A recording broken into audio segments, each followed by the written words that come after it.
नमस्कार, मैं जगमोहन नागर। साथियों, यह मेरा ऑफिशियल चैनल मीडिया माफिया है, जिस पर मैं आप सभी को पेंशन से जुड़ी हर जरूरी और अहम खबर देता हूं। अगर आपने अभी तक हमारे इस चैनल को सब्सक्राइब नहीं किया है तो पेंशन से जुड़ी हर जरूरी खबर पाने के लिए अभी इस चैनल को सब्सक्राइब करें।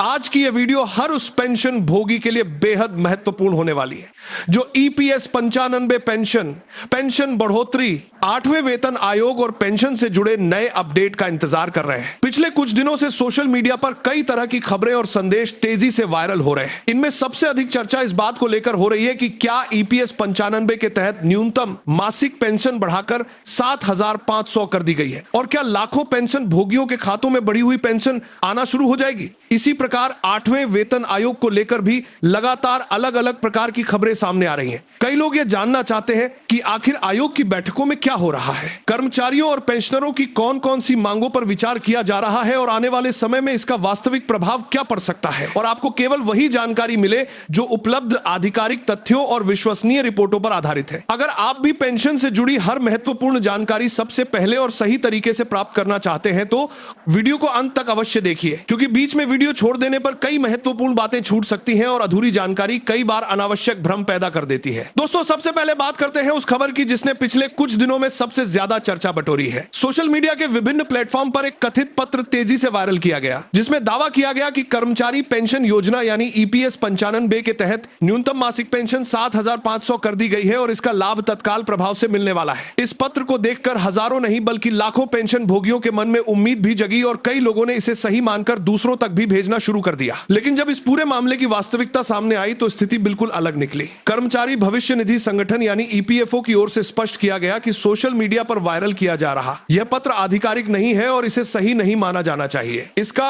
मतलब यह है कि वर्तमान समय में 7,500 न्यूनतम पेंशन लागू होने का दावा सही नहीं है। इसीलिए किसी भी प्रकार की अफवाह पर भरोसा करने से पहले हमेशा आधिकारिक सूचना का इंतजार करना चाहिए।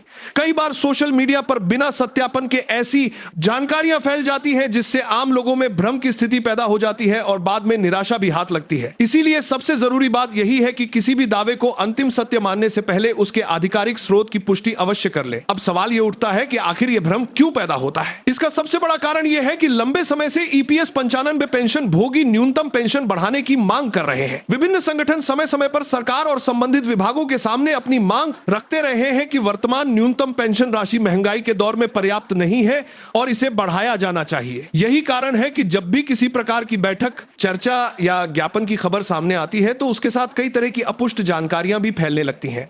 लेकिन हमें यह समझना होगा कि किसी भी मांग और किसी भी अंतिम सरकारी निर्णय में बहुत बड़ा अंतर होता है। जब तक संबंधित विभाग की ओर से आधिकारिक संतरा में हमारे प्रति की तरफ से काम करते हैं कि पाती संतारा बात देकर कर रहे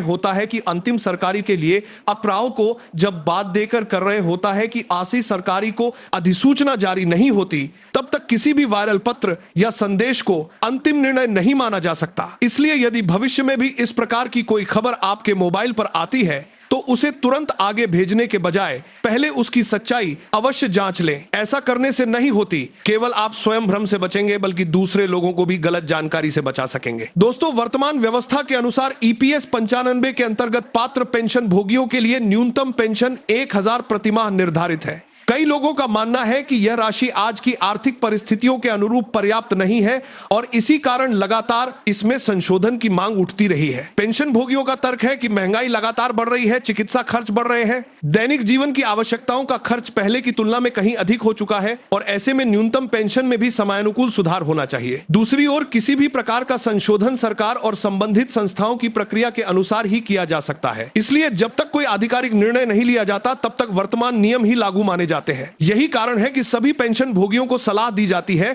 कि वे केवल आधिकारिक वेबसाइट, आधिकारिक प्रेस विज्ञप्ति या विश्वसनीय सरकारी सूचना पर ही भरोसा करें। अब बात करते हैं कि ईपीएस 95 योजना के अंतर्गत पेंशन का निर्धारण किस प्रकार किया जाता है। बहुत से लोगों को लगता है कि सभी लोगों को समान पेंशन मिलती है, जबकि वास्तविकता यह है कि पेंशन की गणना कई कारकों पर निर्भर करती है। इसमें पेंशन योग्य वेतन और पेंशन योग्य सेवा अवधि का महत्वपूर्ण योगदान होता है। जितनी सेवा अवधि और जितने नियमों के अनुसार पात्रता बनती है, उसी आधार पर पेंशन निर्धारित होती है। इसीलिए अलग अलग व्यक्तियों की पेंशन अलग अलग हो सकती है। यही कारण है कि कई बार लोग अपने परिचितों की पेंशन देखकर अपनी पेंशन की तुलना करने लगते हैं, जबकि दोनों की सेवा अवधि, वेतन और अन्य पात्रताएं अलग हो सकती हैं।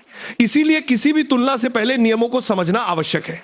इसी प्रकार परिवार पेंशन, विधवा पेंशन, बच्चों और अन्य पात्र आश्रितों के लिए भी अलग अलग प्रावधान निर्धारित किए गए हैं, जिनका लाभ संबंधित नियमों के अनुसार दिया जाता है। इसी बीच 8वें वेतन आयोग को लेकर भी लगातार चर्चाएं तेज होती जा रही हैं। देश भर के कर्मचारी और पेंशन भोगी इस बात का इंतजार कर रहे हैं कि आयोग अपनी सिफारिशों में किन किन मुद्दों को शामिल करेगा। विभिन्न शहरों में बैठकों का आयोजन इसी बीच को मानने के लिए करने का करेगा। उद्देश्य से किया जा रहा है कि अलग अलग वर्गों के प्रतिनिधियों की राय ली जा सके।